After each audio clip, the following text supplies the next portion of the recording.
Değerli dostlar, hepinize selamlar, saygılar. Bu videomuzda Seyahat Şami'nin acıklı hayat hikayesini sizinle paylaşacağız. Bize destek olmak için kanalımıza abone olup videolarımızı beğenebilirsiniz. İyi seyirler. Seyahat Şami 1922 yılında Ağrı Doğu Beyazıt'ta doğmuştur. Seyahat Şami 1942 yılında ekonomik bir iş sonucu pasaportsuz olarak İran sınırında yakalanır ve Erzurum cezaevine konulur. Kısa bir dönem sonra tahliye olan Şami, ailesine döndükten sonra çıkan sürgün kararı üzerine Alaca'ya gitmek zorunda kalır. Seyahat Şami'nin ailesi Çorum ilinin Alaca kasabasına sürgün edilmiştir. Seyahat Şami, devlet aleyhine casusluk yapma suçundan tekrar yakalanır ve Erzurum cezaevine konulur. Seyahat Şami 3 yıl cezaevinde kaldıktan sonra cezaevinden firar eder. 1944 yılı kışında Erzurum'dan yürüyerek Türkiye sınırını aşıp İran'a geçer. İran'a iltica eder. İran o dönemler Sovyetlerin işgali altındadır. Sovyetler Birliği İran'ı 1946'da boşaltıyor. Geri çekilirken orada yaşayan birçok pasaportsuz, kimliksiz insanı beraberinde Sovyetler Birliği'ne götürür.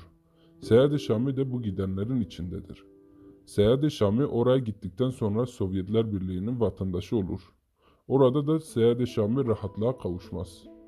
Bu sefer de Türk casusu ithamıyla Sovyetlerde tutuklanır ve Sibirya'ya gönderilir. 11 yıl Sibirya'daki kamplarda yaşamak zorunda kalır. Stalin'in ölümünden sonra çıkarılan af ile Ermenistan'ın başkenti Erivan'a yerleşir. Bir arkadaşının önerisiyle uzun yıllar Erivan Radyosu'nun Kürtçe bölümünde ses sanatçısı olarak çalışır.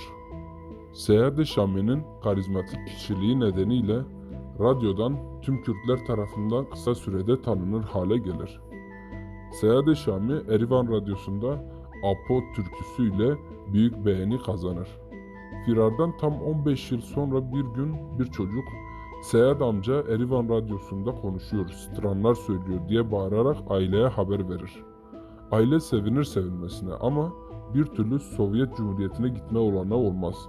Ta ki 1990 yılına kadar. Daha sonra kardeşi Erivan'a gider. Yıllar sonra da olsa abisi Seyahat ile karşılaşır. 50 yıl sonra 1991 yılında Doğu Beyazıt'taki baba evine döner. Evdekilerle bir bir tanışır.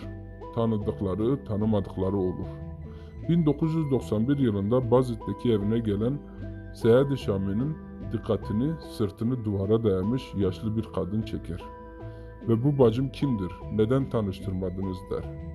Akrabaları, "O bacın değil, o seni 50 yıl bekleyen nişanlın Zülfinaz'dır" derler. Yaklaşık 50 sene beklemiştir. Seyahat Şami öyle dona kalır. Gözleri dolu dolu başını önüne eğer. Utanır, Zülfinaz'ın yüzüne bile bakamaz. Hala şokta olan Seyahat Şami dayanamayıp tekrar Erivan'a geri döner ve yaklaşık bir ay sonra ailesine bir mektup gelir ve Seyahat Şami vefat etmiştir denilir.